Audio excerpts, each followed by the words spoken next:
예, 안녕하십니까. 한경국립대학교에서 근무하는 이승만 교수입니다. 자, 여러분들과 함께 이번 영상에서는 이제 스포츠 지도사 필기 시험을 이제 과목별로 어떻게 접근을 해야 이제 합격에 가까워질 수 있는지에 대한 이야기를 해보도록 하겠습니다. 자, 제가 말씀드리는 내용들이 사실 뭐 정답이라고 탁 집어서 말씀을 드릴 수는 없겠지만, 그래도 제가 먼저 뭐 시험을 준비해보고, 실제로 시험에 응시해보고, 그리고 이제 학생들 이제 지도를 하면서 이제 느꼈던 부분들에 대해서 이제 좀 정리해가지고 제가 말씀을 드려보도록 하겠습니다. 자, 우리 영상에서는 기본적으로 이 배움 출판사에서 나오고 있는 제가 이제 그 여러 좋은 대학교 이론서를 이렇게 요약 정리한 스포츠 에듀에선 집필했던 스포츠 지도사, 이제 필기 시험, 이제 뭐 전문, 뭐 그리고 생활, 장애인, 그리고 노인, 특수 모두 포함되는 이런 필기시험 완벽 정리라고 하는 이런 교재를 기반으로 하고 있다는 점을 미리 알려드리도록 하겠습니다. 자, 일단은 뭐 저는 이제 교육과학 박사이고요. 이제 한경국립대학교 스포츠과학 전공 교수로 이제 근무를 하고 있습니다. 자, 교수가 되기 전에는 서울특별시에 있는 이제 중고등학교에서 체육교사로서 오랫동안 이제 근무를 했었고요. 교사를 하면서 이제 대학원을 다니고, 그리고 그 과정에서 고려대학교와 경희대학교에서 겸임교수를 했고, 그리고 글로벌 사이버 대학교라고 하는 이제 사이버 대학교 스포츠 건강학과에서 개건 교수로 활동을 하면서, 그때 이제 스포츠 지도사와 관련된 필기 시험 다양한 이제 그 특강을 진행을 했었습니다. 그러면서 많은 이제 그 어떻게 보면 이제 스포츠를 체육을 전공하지 않는 분들과 이렇게 소통을 하면서 어떻게 하면은 조금 더 이렇게 합격에 가깝게 이런 그 필기 시험에 접근할 수 있을까에 대한 고민을 많이 했던 것 같습니다. 그래서 그 결과물로서 지금 이제 배움 출판사에서 나온 이런 스포츠 에듀 필기 시험 이런 교재를 출간하기도 했고요. 저는 이제 개인적으로 이제 탁구 종목으로 이제 1급 자격증을 가지고 있고, 그리고 농구, 배드민턴, 보디빌딩으로 2급 자격증, 그리고 농구 종목으로 노인 스포츠 지도사 자격증을 가지고 있습니다. 자, 그리고 여러분들이 지금 보고 있는 스포츠 지도사 전문 채널인 스포츠 에듀 TV를 운영하고 있고요. 그리고 다수의 대학과 협회에서 스포츠 지도사 특강을 진행을 하고 있습니다. 자, 가장 첫 번째 과목은 이제 스포츠 사회학입니다. 스포츠 사회학은 크게 이제 9개 항목으로 구분이 될 수가 있겠죠. 스포츠 사회학에 의해 스포츠와 정치, 경제, 교육, 미디어, 그리고 사회계층에 의해 스포츠와 사회와 일탈, 그리고 미래사회와 스포츠, 이렇게 크게 9개 챕터로 이제 구분이 되고 있는데요. 스포츠 사회학의 특징은 이제 다른 과목들은 일부 항목, 일부 챕터에서 집중적으로 좀 문제가 출제가 되고요. 나머지 항목에서 좀 분산돼서 출제가 되는 특징이 있는데, 스포츠 사회학 같은 경우는 굉장히 분산되는 특징을 많이 가지고 있습니다. 그래서 그 뭐 20%가 넘는 항목을 가진 그런 이제 챕터는 없죠. 그래서 여기 보시면은 뭐 가장 많이 이제 출제가 되었던 부분들이 스포츠와 미디어, 그리고 스포츠와 일탈에서 15%가 출제가 되었고요. 가장 적게 나온 게 네 번째인 이제 스포츠와 교육, 이렇게 나오고 있는데, 사실 이런 것들도 매년 바뀌기 때문에, 이건 최근 3년간을 이렇게 분석을 한 거고요. 매년 바뀌기 때문에 이게 또 뭐 꼭 맞다라고 말씀을 드릴 수는 없을 것 같습니다. 그래서 스포츠 사회학에서는 전반적으로 모든 챕터를 골고루 공부하시는 것이 좋다라고 이야기할 수 있겠습니다. 자, 앞서서 말씀드렸듯이 스포츠 사회학 과목은 총 9개 단원으로 구분이 되어 있고, 각각 고르게 이런 문제가 좀 출제가 되고 있다라는 특징을 보이고 있고요. 최근에 이제 그 뭐 스포츠계에서 음주운전이라든지 승부조작이라든지 도핑 등 다양한 부정적인 일탈과 관련한 사건 사고가 많이 일어나고 있죠. 그러면서 그쪽과 관련된 내용들이 조금 최근에는 많이 출제가 되는 추세를 보이고 있다라고 말씀을 드릴 수가 있겠습니다.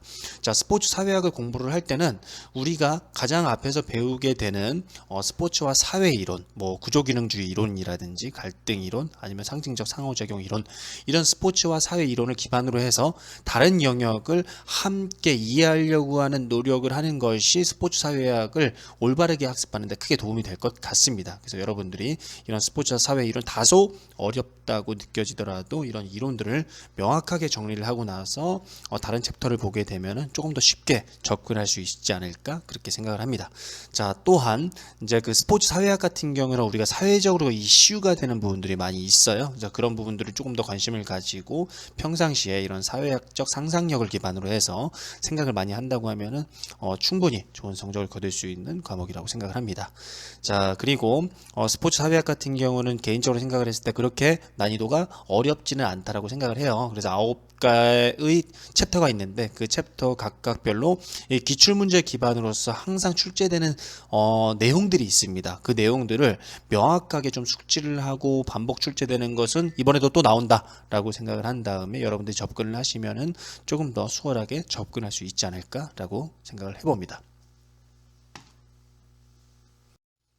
자, 두 번째 과목은 스포츠 교육학입니다. 스포츠 교육학은 총 7개 챕터로 구분이 되어 있죠. 스포츠 교육의 배경과 개념, 정책과 제도, 그리고 참여자 이해론, 프로그램론, 지도방법론, 평가론, 그리고 전문적 성장 이렇게 7개 항목으로 구성이 되어 있습니다.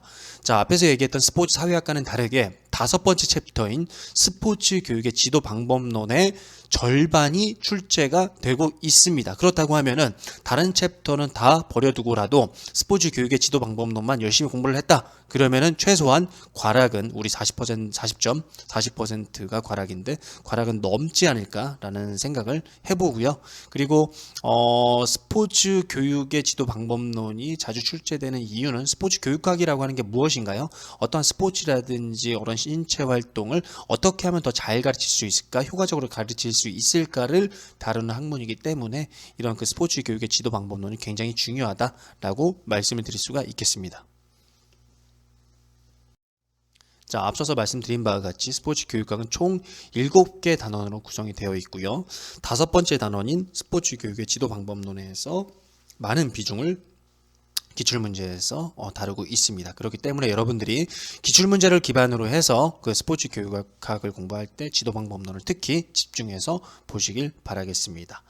자, 그리고 스포츠 교육학이라고 하는 것은 처음에 이제 학교 현장에서 아이들을 효과적으로 지도하기 위해서 시작된 학문인 만큼 좀 급족과 좀 접목시켜서 학습하는 게 좀 유효할 수 있을 것 같고요. 그리고 두 번째 챕터에서 제시하고 있는 여러 가지 이제 그 정책과 제도와 관련된 것들, 학교체육진흥법, 국민체육진흥법 등과 같은 이런 그 다소 딱딱하게 느껴질 수 있는 그런 곳에서도 문항이 꾸준히 출제되고 있기 때문에 이런 것도 소홀히 하면 안 되겠습니다.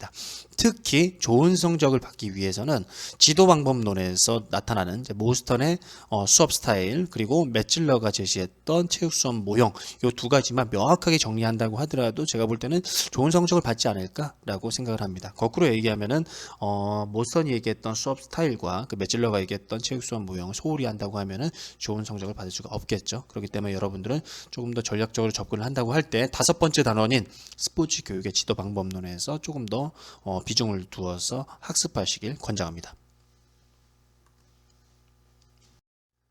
자, 다음으로는 스포츠 심리학입니다. 스포츠 심리학은 크게 6개 챕터로 구분이 되고 있습니다. 스포츠 심리학의 개관, 인간 운동 행동의 이해, 스포츠 수행의 심리적 요인, 스포츠 수행의 사회 심리적 요인, 그리고 운동 심리학, 스포츠 심리 상담 이렇게 구성이 되고 있는데요.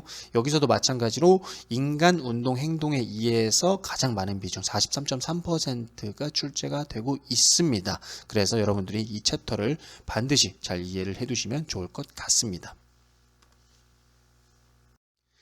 자, 앞서서 말씀드렸던 바와 같이 스포츠 심리학은 총 6개 단원으로 구성이 되고 있고요. 인간 운동 행동의 이해 단원에서 가장 많은 출제를 보이고 있습니다.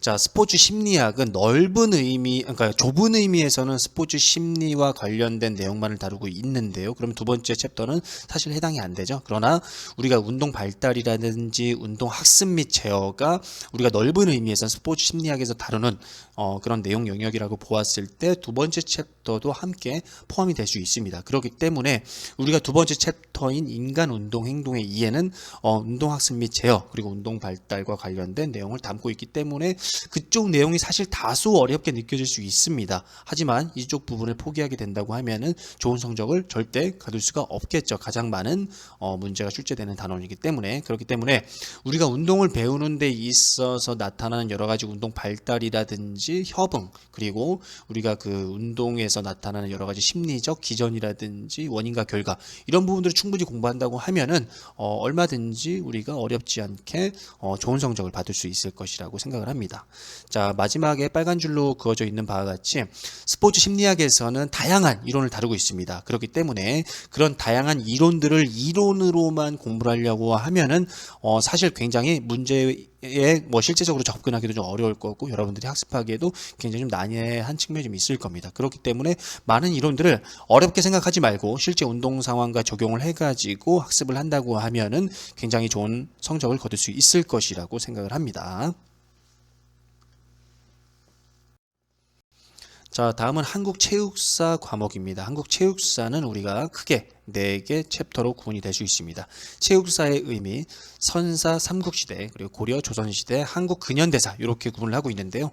한국체육사의 특징은 1번부터 20번까지 문제가 출제가 될 때 무조건 이 챕터 순서대로 출제가 되는 것이 독특한 특징을 보이고 있다라고 말씀을 드릴 수가 있겠습니다. 그래서 1번 문항은 무조건 체육사의 의미가 나오고요. 뭐 2번 문항 내지는 3번 문항부터는 선사시대, 삼국시대 내용을 담고 있고 많은 내용을 지금 여기 출제 비중을 보다시피 한국 근현대사에서 다루고 있습니다. 자, 그 이유는 앞에서 전해져 내려오는 선사시대나 삼국시대, 고려시대, 조선시대에서의 어떤 그 신체활동과 관련된 사료가 전해지는 것이 매우 부족하기 때문이기도 하고, 그리고 우리가 그 개화기 때 들어온 근대 스포츠 이전에 전통 스포츠라고 하는 것에 있어서는 어떤 뭐 무예라든지 아니면은 뭐 전통 놀이 이쪽 측면을 크게 벗어나지 못하고 있기 때문에 사실 뭐 이렇게 되게 뭐 이런 그 체육사 측면에서 큰 의미가 있다든지 이런 부분들을 도출해내기가 쉽지가 않은 것이 특징입니다. 그렇기 때문에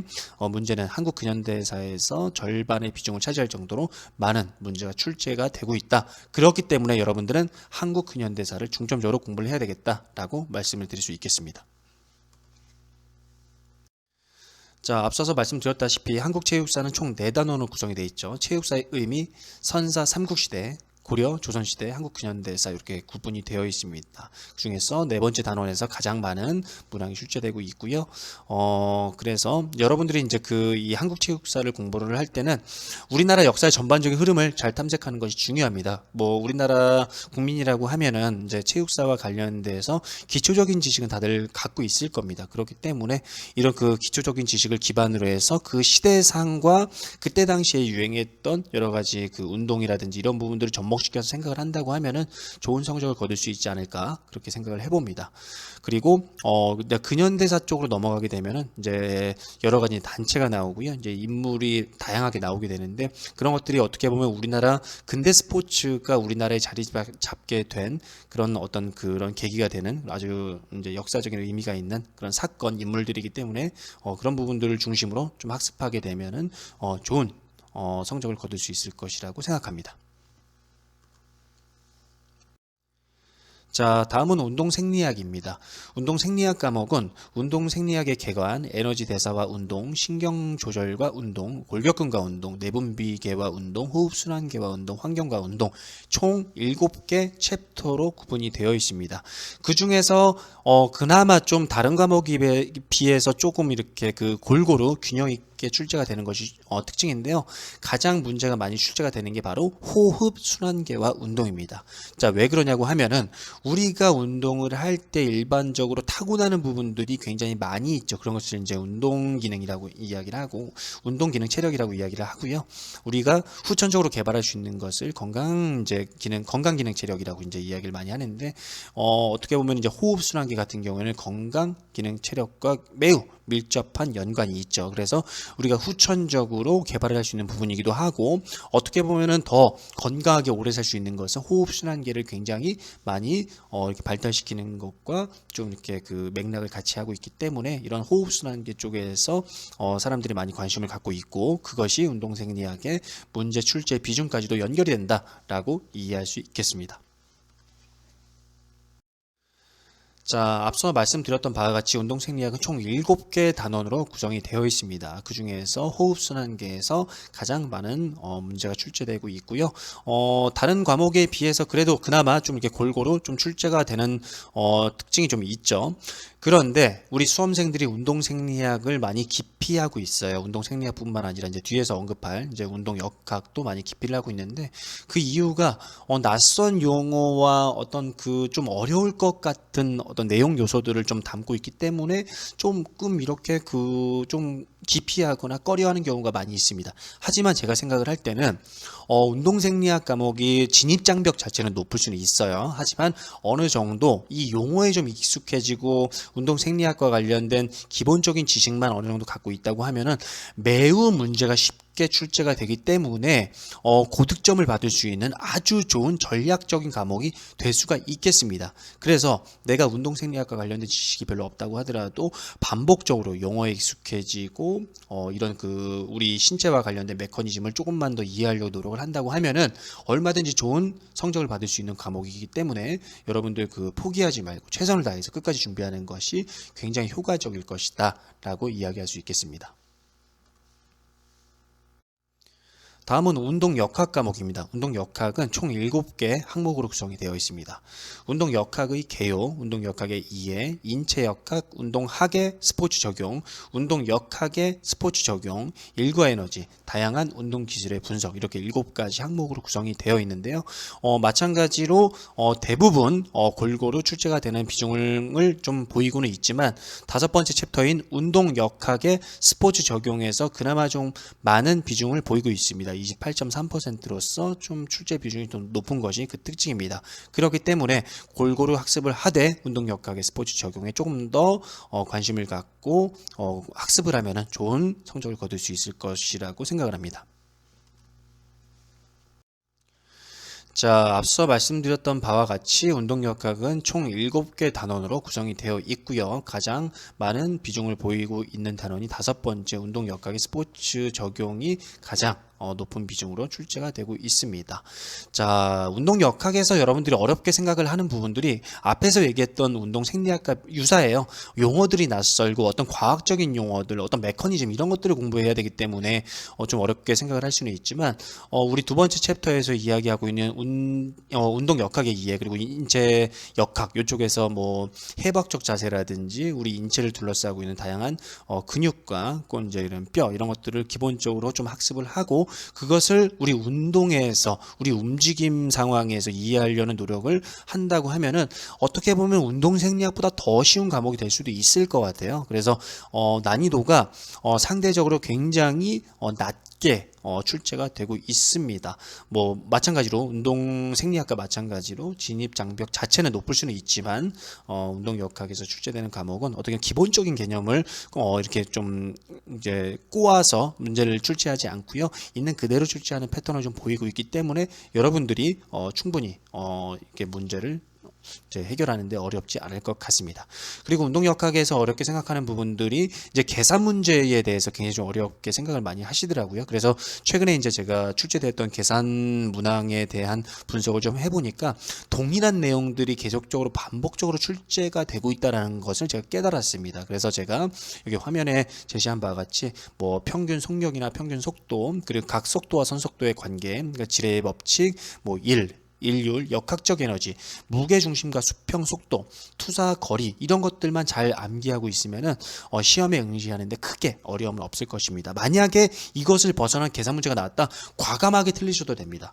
1년에 그 운동역학이 20문제가 나오는데요. 그 중에 계산 문제 많아야 한 문제, 두 문제입니다. 거기에서 내가 지금 여기서 언급을 해드렸던 이런 그 항목에서 문제가 출제가 된다고 하면 맞추시면 되는 거고요. 만약에 이걸 벗어났다 그럼 과감하게 틀리고 나머지 문제는 쉽게 출제되기 때문에 거기서 맞추면 되는 거죠. 그래서 운동역학도 여러분들이 지레 겁먹고 좀 이렇게 그 피하거나 이렇게 회피하지 마시고 적극적으로 좀 이해하려는 노력을 하시는 게 좋을 것 같습니다. 자, 개인적으로는 앞에서 말씀드렸던 운동생리학과 요 운동역학 과목은 스포츠 지도사로서 반드시 갖추어야 될 기본 소양이라고 저는 생각을 하고 있습니다. 저는 개인적으로 스포츠 사회학과, 스포츠 교육학을 전공을 했지만 어떻게 보면은 스포츠 지도사가 갖고 있을 있어야 되는 더 중요한 과목은 운동 생리학, 운동 역학이라고 생각을 하기 때문에 여러분들 이쪽을 절대 피하지 마시고 열심히 공부하시고 자격증을 따는 것도 중요하지만 자격증을 땀과 동시에 현장에서 다양한 이제 그 학습자들을 지도를 할 때 조금 더 이렇게 전문적인 용어라든지 전문적인 개념들로서 운동을 설명하기 위해서는 운동 생리학과 운동 역학을 충실하게 공부하는 것이 중요하다라고 생각을 합니다. 자, 우리 선택 과목 중에 마지막 과목은요, 스포츠 윤리입니다. 스포츠 윤리는 총 8개의 챕터로 구분이 되어 있습니다. 스포츠와 윤리, 경쟁과 페어플레이, 스포츠와 불평등, 스포츠에서 환경과 동물 윤리, 스포츠와 폭력, 경기력 향상과 공정성, 스포츠와 인권, 스포츠 조직과 윤리 이렇게 8개 챕터로 구분이 되고 있는데요. 여기의 특징은 스포츠와 윤리 그리고 두 번째 챕터인 경쟁과 페어플레이에서 아주 많은 비중을 보이고 있습니다. 여기서 거의 60%에 달하는 비중을 보이고 있죠. 그래서 여러분들이 이 스포츠 윤리를 공부할 때는 첫 번째, 두 번째 챕터를 반드시 공부를 하고 이렇게 접근하는 것이 중요하다라고 생각을 합니다. 자, 앞서서 말씀드린 바와 같이 스포츠 윤리는 총 8개 단원으로 구성이 되어 있습니다. 그 중에서 첫 번째 단원에서 가장 출제가 많이 됐고요. 두 번째 단원에서 그 다음으로 출제가 되고 있죠. 그 나머지 단원에서 그렇게 많은 비중을 보이고 있지는 않습니다. 자, 첫 번째 단원에서 출제가 되는 이유는 스포츠 윤리의 모학 문제, 윤리학이겠죠. 윤리학과 관련된 개념과 이론을 스포츠에 적용한 내용을 기본적으로 담고 있기 때문에 스포츠 윤리를 이해하기 위해서는 반드시 학습해야 된다는 단원이 바로 스포츠와 윤리 첫 번째 단원입니다. 그렇기 때문에 이 단원을 충실하게 공부를 한다고 하면은 그 단원에서 출제가 되는 문제들을 이렇게 맞출 수 있는 가능성이 높아짐과 동시에 이 단원에서 8단원까지 나와 있는 많은 내용들이 모두 1단원의 내용을 기반으로 하고 있어서 조금 더 이해하고 적용하기가 조금 더 편하실 것 같습니다. 그렇기 때문에 1단원을 충실하게 공부하는 것이 아주 중요하다라고 말씀을 드릴 수가 있겠습니다.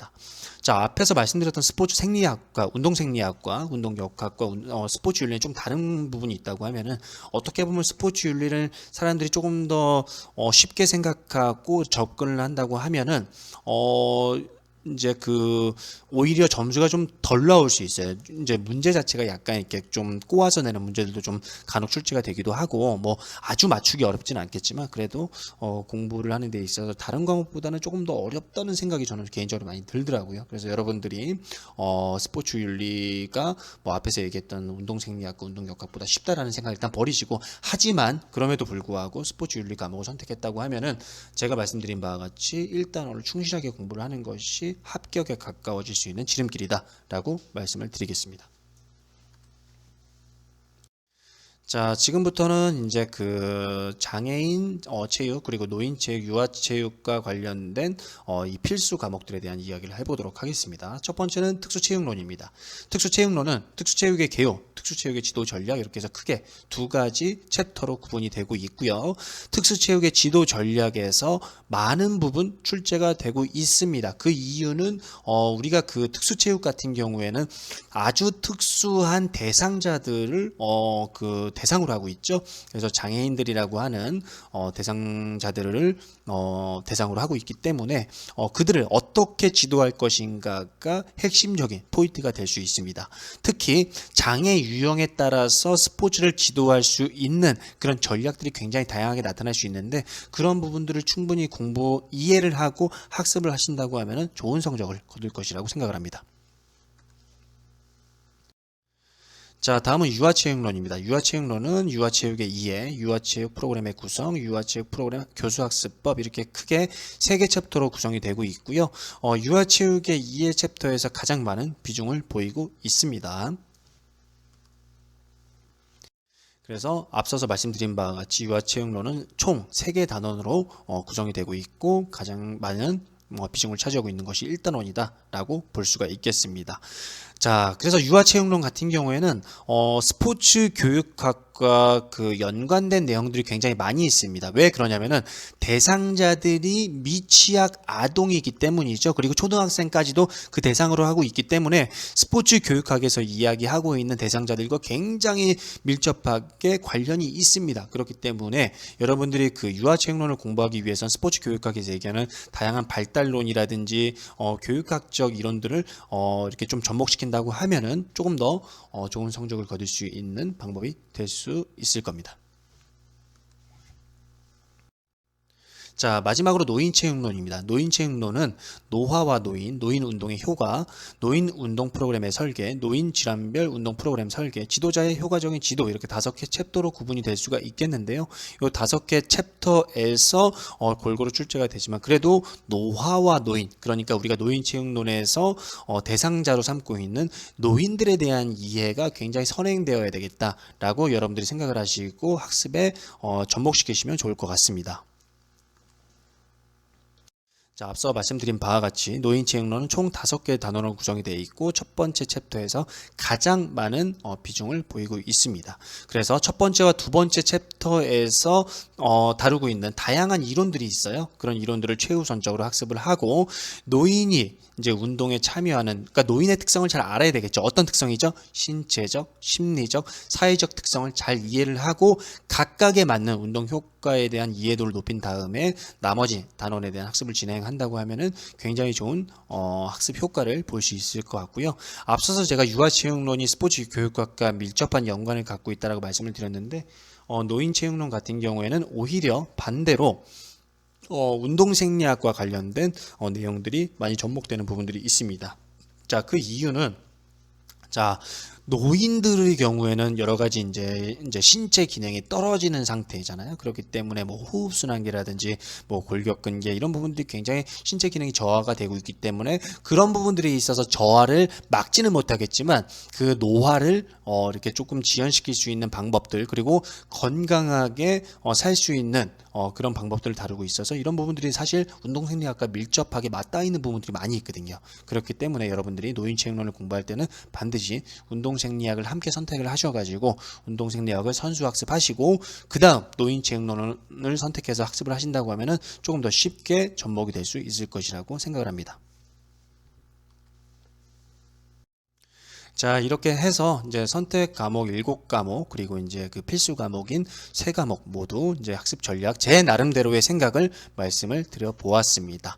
자, 운동과 관련해서 전공을 하시는 여러분들이 이제 스포츠 지도사 자격증을 딸 때는 그렇게까지 진입 장벽이 높거나 어려운 시험은 아니라고 생각을 해요. 그리고 우리가 뭐 요 시험이 뭐 교원 임용 시험과 같이 이런 상대 평가로서 시험을 보는 것이 아니고 절대 평가죠. 우리가 60점만 평균 60점만 넘으면 한 필기시험을 합격할 수 있는 시험이고요. 과목마다 이제 40점만 넘기게 되면 과락을 넘길 수 있는 그런 특징을 갖고 있기 때문에 여러분들이 완벽하게 공부해서 100점을 맞아야지라는 생각 가지실 필요는 없습니다. 교원 임용시험 같은 경우에는 완벽하게 공부해서 실수를 안 하고 안 틀리는 것이 중요한데 우리 스포츠 지도사 시험 같은 경우는 그렇게 접근하지 마시고요. 조금 더 이렇게 모르는 부분은 과감하게 패스하시고 아는 부분 위주로 좀 문제를 풀고, 하지만 학습을 할 때는 어떤 문제가 나올지 물론 예상은 되지만 기출문제를 기반으로 해서 공부를 열심히 하시고 어려운 문제가 나왔을 때는 과감하게 포기하고 이제 조금 더 쉬운 문제 접근할 수 있는 그런 문제들 중심으로 문항을 풀어 나간다고 하면은 얼마든지 여러분들 60점을 넘길 수 있는 데는 어려움이 없을 것이라고 생각합니다. 자, 제가 처음에 말씀드렸던 교재 기반으로 해서 제가 다양한 이제 이론에 대한 설명들이라든지 내용 학습에 대한 설명들을 이제 앞으로 쭉 영상을 제작해서 올릴 텐데요. 여러분들이 그런 부분들 잘 학습을 해가지고 여러분들 학습하는데 크게 도움이 되었으면 좋겠습니다. 자, 그러면은 요 영상을 이렇게 마무리하고 여러분들 공부하는 데 있어서 조금이라도 도움이 됐으면 좋겠습니다. 자, 화면에 나와 있다시피 저는 여러분들의 밝은 미래를 응원하겠습니다.